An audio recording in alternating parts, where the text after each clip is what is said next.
year. I'm here to announce, in partnership with the Mint Hill Police Department and the FBI, that we have foiled a terrorist attack that was planned to take place on New Year's Eve in Mint Hill, North Carolina. Now, New Year's Eve, we all know, is a wonderful time where we all celebrate the past year, we look forward to and plan the next year, and everyone deserves to do that, to celebrate the new year without being concerned about their personal safety.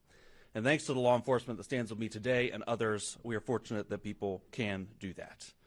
The FBI, the Mint Hill Police Department, the New York Police Department worked around the clock on this matter, not just building a case for us, but surveilling the subject and making sure the public was safe at every moment, including Christmas Day. They worked around the clock on this, and I very much appreciate it. The defendant here lived in Mint Hill. The planned attack was to take place in Mint Hill. I want to thank Chief Joe Hatley of the Mint Hill Police Department for being with me here today and for your work over the holidays, Chief. I really appreciate it. I'm sure you know Jim Barnacle by now. He's the special agent in charge of the FBI for North Carolina. The FBI worked tirelessly on this case, and I can't thank you enough for that.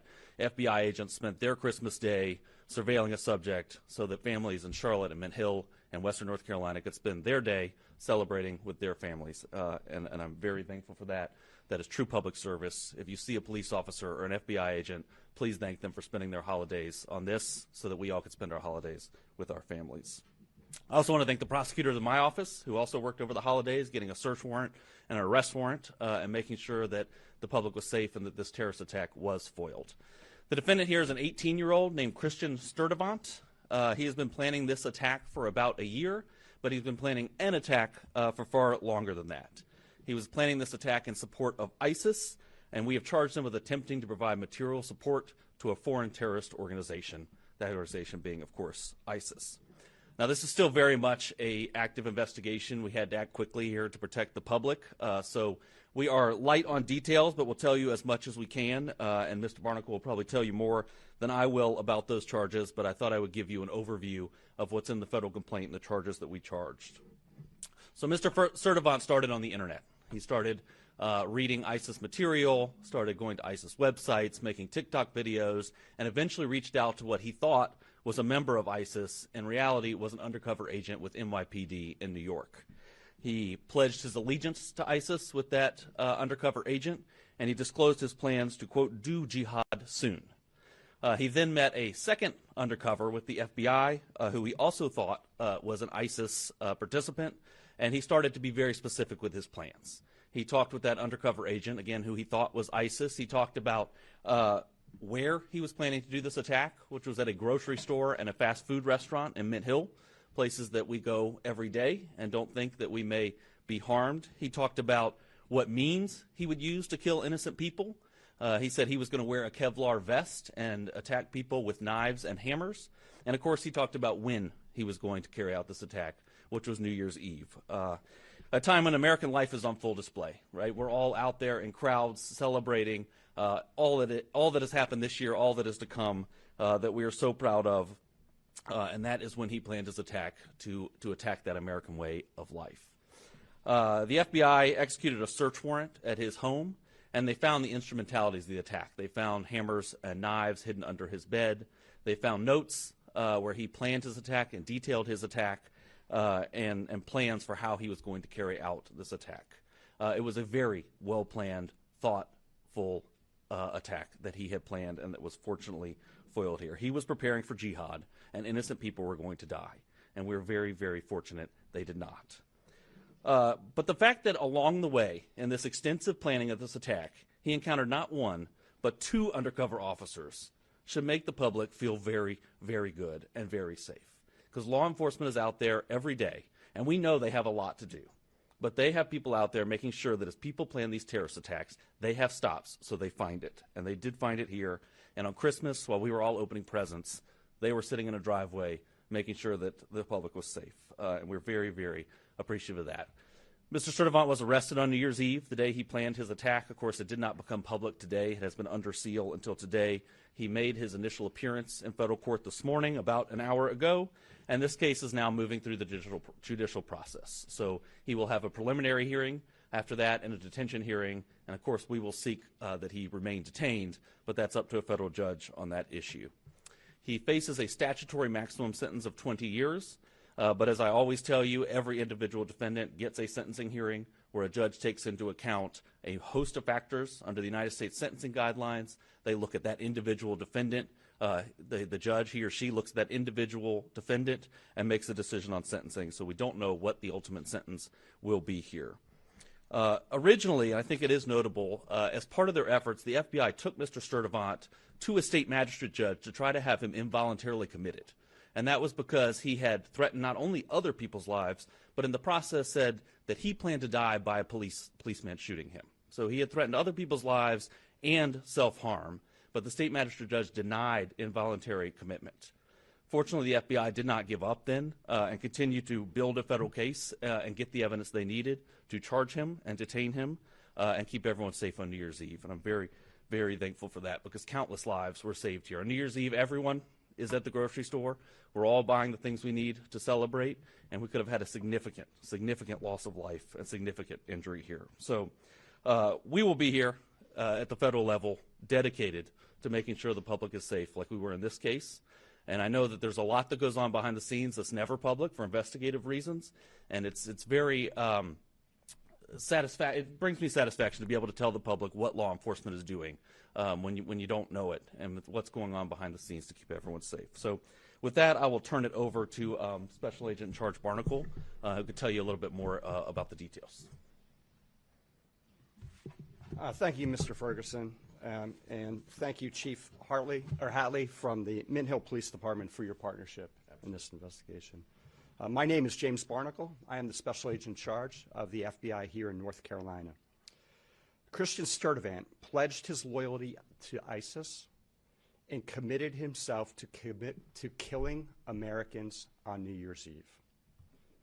This investigation unfolded quickly. From the moment the FBI was notified of a potential threat of a terrorist-inspired attack in North Carolina, we went all hands on deck. We assessed the credibility of the threat. The investigation lasted about 2 weeks, included numerous investigative techniques, partnerships with law enforcement agencies, and cooperation from the American public. This Christmas, the FBI and our partners worked to protect the American people. We did not let up until Sturdivant was safely in handcuffs. FBI special agents arrested him on December 31st as he was being released from a local medical facility. On Monday night, as Russ just said, the FBI's evidence response team conducted a search, an authorized search, at his home and on his cellular phone. What we found was a manifesto, which the federal complaint alleges contained detailed plans to execute a massacre on New Year's Eve as people shop, for the holidays. Without the swift action of the FBI Joint Terrorism Task Force, New York City Police Department, the Mint Hill Police Department, and our partners at the United States Attorney's Office for the Western District of North Carolina, we could be announcing a national tragedy. Instead, a terrorist attack was thwarted. Give a little background on Sturdivant. He's a U.S. citizen. He turned 18 in December of 2025. The JTTF collected evidence showing he turned his back on his country and his fellow citizens by pledging allegiance to ISIS with the intent of becoming a martyr. We allege Sturdivant was willing to sacrifice himself by committing a terrorist attack using knives and a hammer to support the murder, torture, and extreme violence that ISIS represents. We didn't just learn about him a few weeks ago. Sturdivant know the details. The FBI was told he no longer had access to social media. On December 18th, a week prior to Christmas, the Charlotte field office learned it wasn't true that he was now back on social media. After several FBI offices around this country and the New York Police Department alerted the Charlotte JTTF of a TikTok account username, Abu Bakr al-Amerki, who made multiple posts in support of ISIS. Sturdivant was identified as the account holder.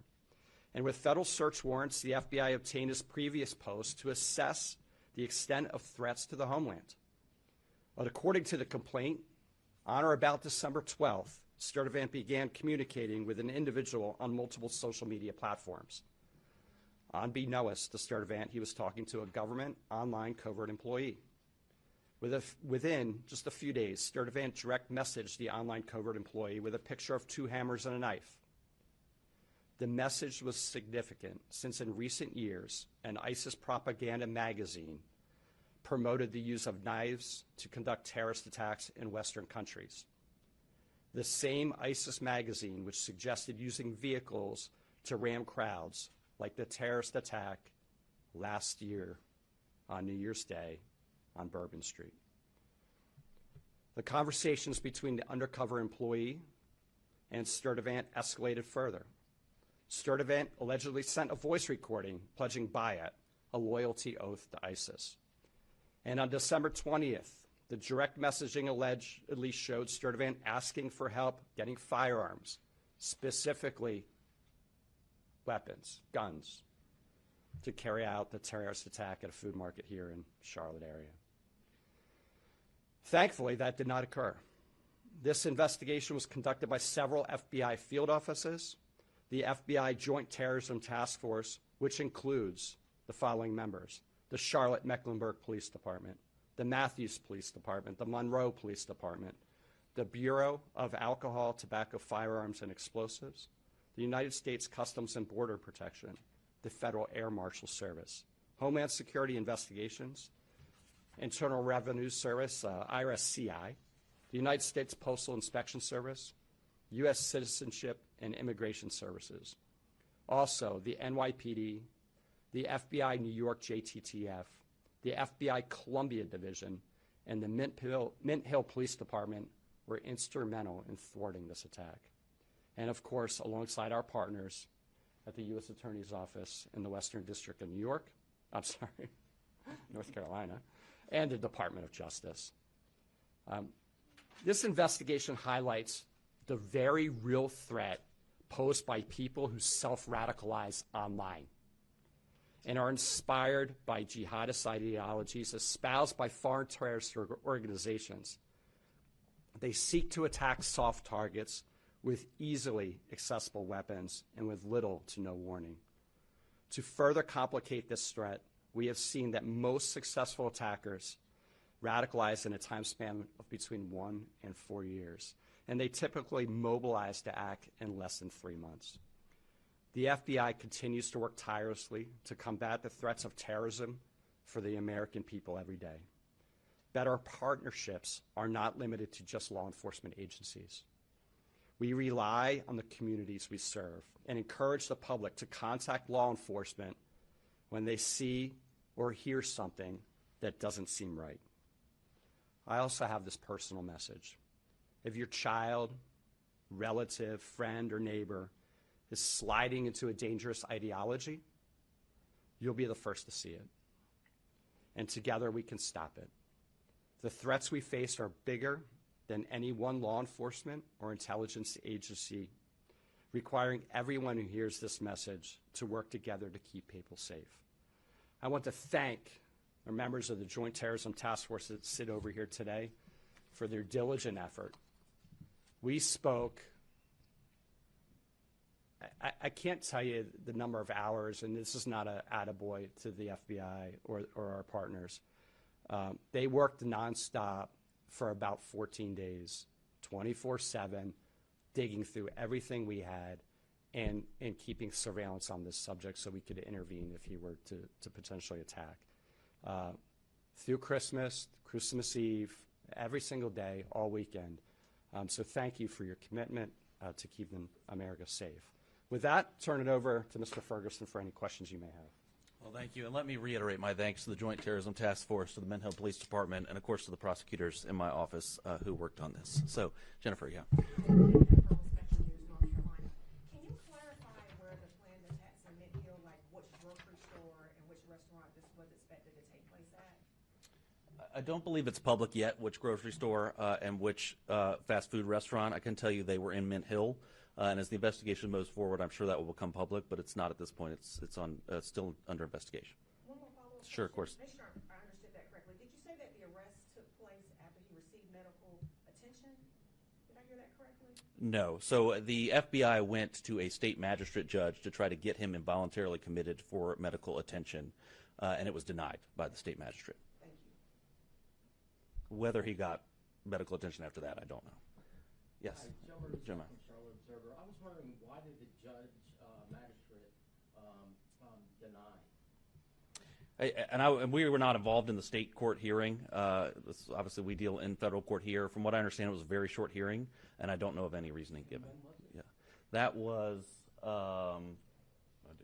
Monday night, Late Monday night. In Mint Hill or Mecklenburg County? In- Charlotte or? Mecklenburg County. Correct. Thank you. Hunter, yeah. Hunter with Channel 9.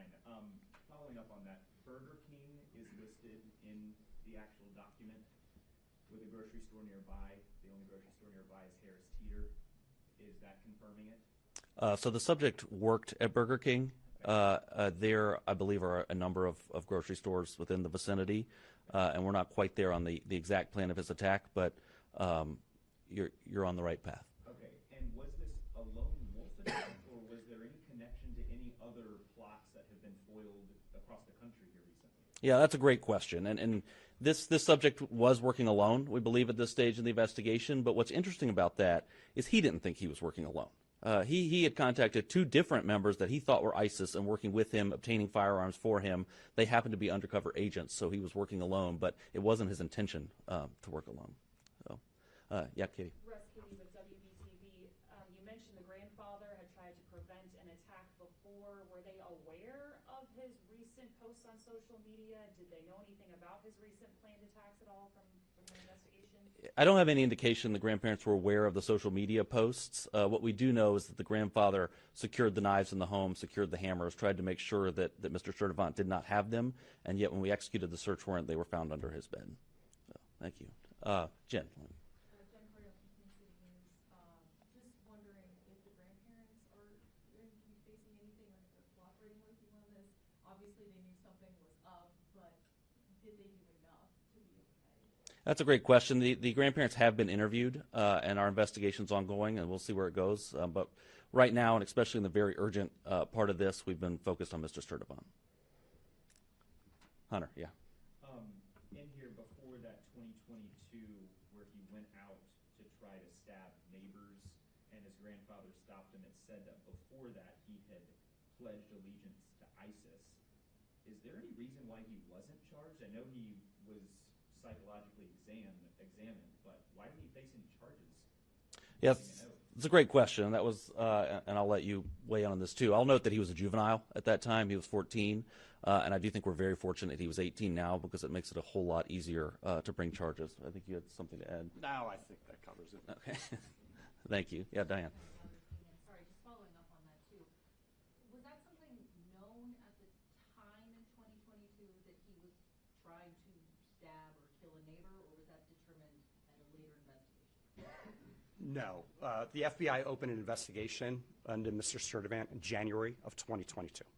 And we conducted a logical investigation. The case agents actually are sitting here today.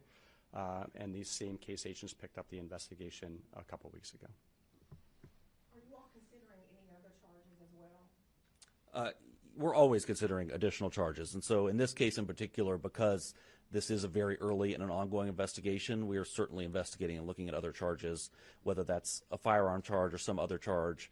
Right now, we feel confident we have this charge, which is attempted material support of ISIS, but we'll see how the investigation unfolds from here. Thank you. Yeah, definitely. Hunter. I have a question for Chief. Of course. If you would. Certainly. I mean, we see this in parts of our country, but you never think it's your own city. This is Mint Hill that is now a thwarted ISIS terrorist attack. What are your thoughts on all of this? Truly, I believe that's everyone's famous last words. It's never going to happen here. It will never, that can't be my neighbor. It can happen anywhere. Yeah, Diane. I know that he spoke with two undercover agents. Did he actually ever have any interactions, do we know of, with actual members of ISIS or terrorists or anything like that? He was a prolific poster in social media, and he also went into various social media chat rooms and engaged with other people. We are leaving no stone unturned here. Our investigation is not over at all. We are looking to find out if there are any associates, if there are any friends, if there are any people he were working with, whether it's domestically here in the United States or overseas. We have ruled out additional threats from him in the United States. We are communicating with domestic and international partners for potential other avenues of investigation. Russ, Yeah, Katie, Katie. and we just saw that forwarded attack in Seattle as well. Should we be concerned about this becoming a persistent problem in the Western District of North Carolina? I sure hope not. I mean, I think that we should feel comfort that the FBI was there and that this defendant not only encountered one undercover agent, but encountered two, one with NYPD and one with the FBI, which I think shows you what's going on behind the scenes to protect the public. Of course, everyone should be vigilant. We all know the adage, if you see something, say something, which seems kind of ridiculous at this point, but it remains true. It's little things that sometimes bring these things to the attention of law enforcement, so I hope people will do that. And like Mr. Barnacle said, in situations like this, it's really family. It's family, and monitoring, especially your children's online presence, where this defendant was on TikTok, in chat rooms, communicating with people. So remain vigilant, but I think go to sleep feeling safe at night because law enforcement is there doing their job. And just one more follow-up Yeah. question. Historically, we have seen this targeting New Year's Eve events like we saw on Bourbon Street. We just finished the Truist Field celebrations. Do we know why he was targeting the grocery store chain at all, or is that not public yet? We don't know why. I can tell you from my view, New Year's Eve is where the American way of life is on full display. We're celebrating how wonderful it is to be here and all that this country has given us. And I think for a terrorist, that is a ripe opportunity to attack that way of life. Yeah, we do have some intelligence that he was looking at a grocery store because there would be a lot of people there. He knew there would be a lot of people there, grocery shopping, which is why we said that in our remarks. He was looking for a high-profile place. There's a couple grocery stores in Mint Hill. He wasn't set on just one. He was looking at multiple, whichever one had the most people in it. Yeah. Connecting with Hey, Anna. Macy. So you mentioned that he was arrested on New Year's Eve, correct? Correct. What was the, I guess, setup for, because, I mean, if the attack was planning to happen on New Year's Eve and he was arrested, then what was the setup there to prevent that? So we had multiple plans in place to make sure he was not a free man on New Year's Eve and could not cause public harm. And so that included the seeking an involuntary hold for mental health purposes, which was denied. Ultimately, the arrest was made on New Year's Eve to make sure that he was safely behind bars on New Year's Eve. We did that by getting a criminal complaint from a magistrate judge late in the evening, a federal magistrate judge, and that's why it set up this process where that was under seal until today. He had his initial appearance. He will still get a preliminary hearing where he could put on evidence to say there was probable cause or not to detain him, and a detention hearing where a judge will decide if he should be detained pre-trial. So did you believe that the attack was hours or days away? Was there any anticipation there?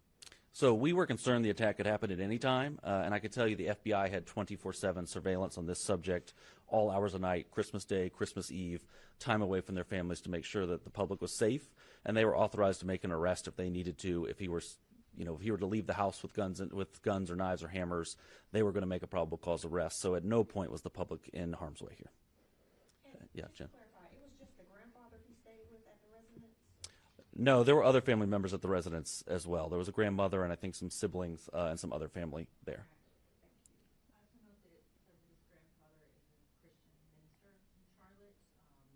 Is there any reason to believe that his family members were also in danger or anything like that? He targeted or threatened them with that? I could tell you from his notes, he was targeting Jews, Christians, and LGBTQ individuals, and so you can infer from that that his family was in harm's way. I think that's a safe assumption, but it is an assumption.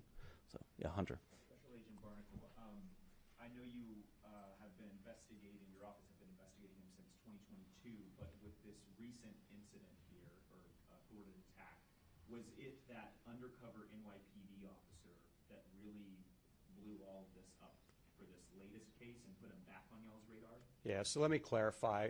When we opened the case in January 2022, we conducted a logical investigation. Once he was seeking mental health services and he was no longer on social media, we closed our investigation. So he was off of our radar.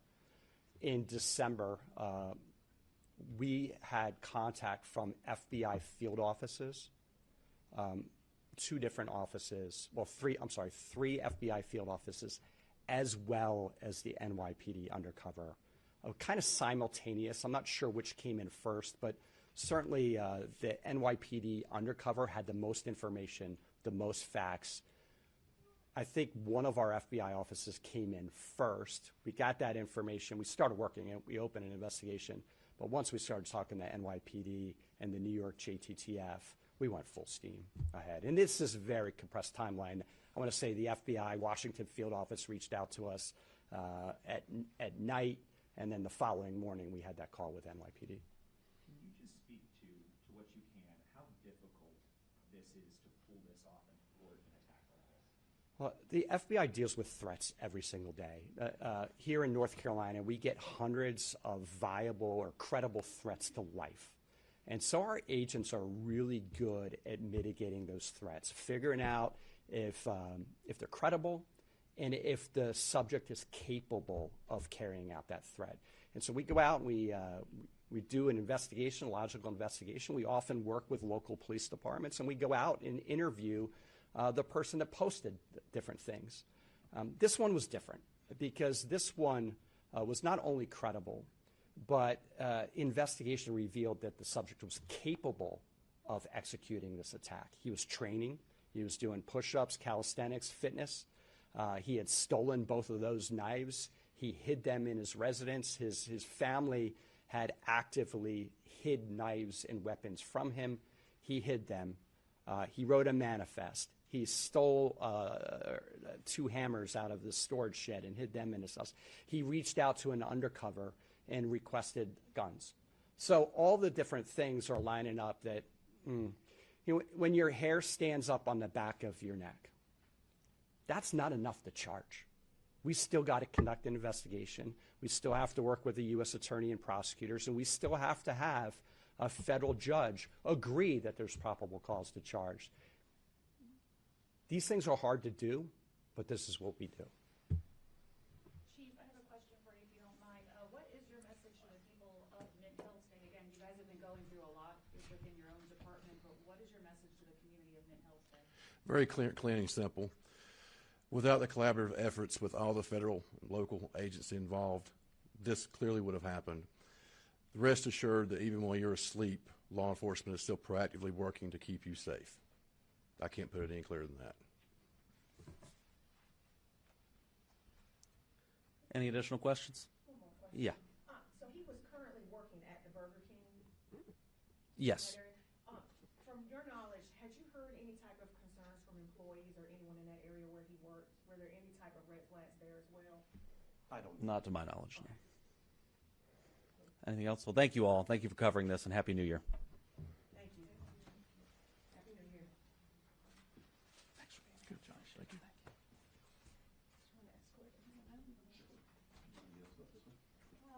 Whichever way. Okay.